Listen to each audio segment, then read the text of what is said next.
Halo teman-teman, mari kita belajar sejarah perkembangan Islam di Asia Tenggara. Baik yang pertama dengan saya Siti Chika kita akan membahas tentang perkembangan Islam di Asia Tenggara. Kemudian yang kedua dengan saya Septanti Nur, mari kita membahas tentang perkembangan Islam di Thailand. Selanjutnya dengan saya Siti Rukiahna kita akan membahas tentang perkembangan Islam di Filipina. Lalu dengan saya Solehuddin, mari kita membahas tentang perkembangan Islam di Malaysia. Kemudian yang terakhir dengan saya Sheila kita akan membahas perkembangan Islam di Brunei Darussalam. Baik teman-teman, tetap stay tune dan enjoy untuk menikmati penjelasan kita selanjutnya. Halo teman-teman, yang pertama kita akan membahas tentang tahap perkembangan Islam di Asia Tenggara. Wilayah Asia Tenggara sendiri memiliki beberapa negara dalam wilayahnya, termasuk Thailand, Filipina, Malaysia, Brunei Darussalam. Kemudian tahap perkembangan Islam di Asia Tenggara terbagi dalam 3 fase perkembangan. Pada fase pertama ditandai dengan kedatangan para pedagang Muslim pada 7-12 Masehi, namun pada fase ini tidak ditemukan warga lokal yang masuk Islam.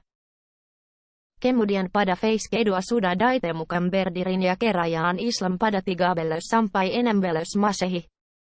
Kemudian kerajaan pertama Islam yaitu Samudra Pasai merebut jalan perdagangan di Selat Malaka yang mendukung persebaran ajaran Islam. Selanjutnya fase ketiga dengan pelembagaan Islam. Pada fase ini sosialisasi Islam semakin mudah dan menyebar. Sebaran sosialisasi Islam ini didukung oleh para pendakwa pendidik yang menduduki jabatan pemerintahan di kerajaan, bahkan banyak yang menikah dengan warga lokal. Sekian penjelasan materi dari saya. Materi selanjutnya akan dipaparkan rekan saya berikutnya. Nah, sekarang kita akan belajar sejarah Islam di Thailand.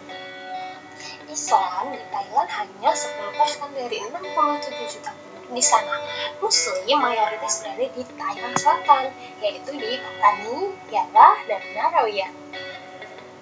Islam masuk ke Thailand pada pertengahan abad ke-19. Prosesnya ketika Raja Siam mengakui Sepatani Raya dan pendatang baru dari Malaysia dan Indonesia.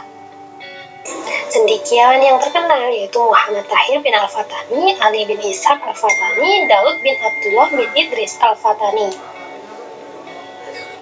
Problematika Islam. Kelompok minoritas Islam harus berdampingan dengan non-Muslim. Mereka dilema bagaimana melakukan rekonsiliasi antara keyakinan Islam fundamental mereka dengan perlunya menjadi warga negara yang baik di negaranya yang didominasi oleh non-Muslim. Akar sejarah minoritas Islam di Thailand. Jadi proses Islamisasi dipraktikkan di kehidupan sehari-hari oleh Kesultanan Patani. Kemudian ketika masuk periode Ratu-Ratu Patani mengalami konflik internal dan jatuhnya kekuasaan Patani.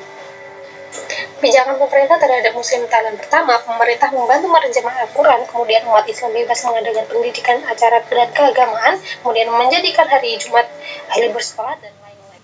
Halo teman-teman, kali ini kita akan membahas perkembangan Islam di Filipina. Filipina sendiri adalah sebuah negara republik di Asia Tenggara dan terletak di sebelah utara Indonesia dan Malaysia.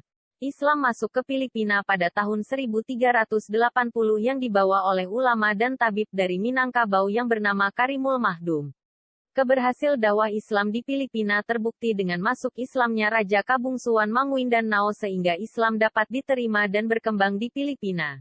Dakwah Islam di Filipina terus berlanjut sampai menyebar ke kota Manila, tetapi pada tahun 1565 terhenti karena Spanyol sedang menjajah Filipina. Namun Kesultanan Islam Sulu dan Mindanao berhasil melawan diri dari serangan penjajah sehingga berhasil mempertahankan ajaran Islam. Baik teman-teman, sekian penjelasan dari saya. Untuk materi berikutnya akan dipaparkan oleh rekan saya selanjutnya. Hai, namaku Solehuddin dan kali ini kita akan bahas tentang sejarah perkembangan Islam di Malaysia. Malaysia mempunyai luas wilayah 329.847 km persegi, yang penduduknya sebagian besar adalah Melayu pribumi.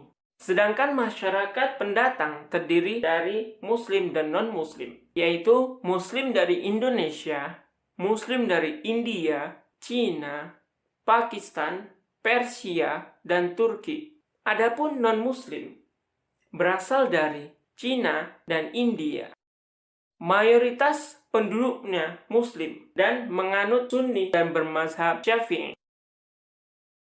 Sejarah masuknya Islam di Malaysia tidak terlepas dari peran kerajaan-kerajaan Melayu, sebab kerajaan-kerajaan di Malaysia dalam sejarahnya dikenal sebagai kerajaan Islam, dan oleh pedagang Gujarat keberadaan kerajaan tersebut dimanfaatkan untuk mendakwahkan Islam di Malaysia sekitar abad 9.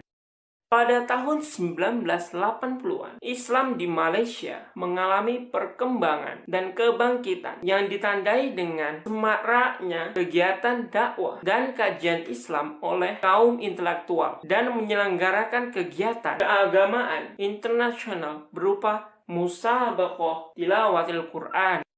Bahkan ditegaskan dalam konstitusi negara bahwa Islam merupakan agama resmi negara di Kelantan. Hukum hudud telah diberlakukan sejak 1992. Meski demikian bahwa Islam adalah sebagai agama resmi negara di Malaysia, tapi pemerintah akan tetap memastikan bahwa ada ketentraman dan kedamaian di masyarakat.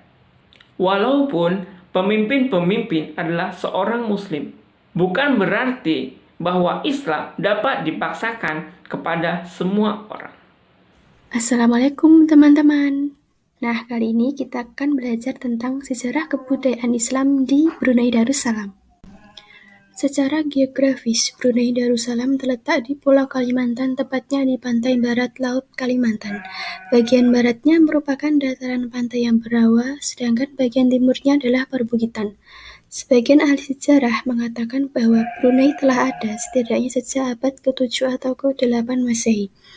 Sebagian sejarawan juga berbeda pendapat tentang sejarah awal masuknya Islam di Brunei Darussalam.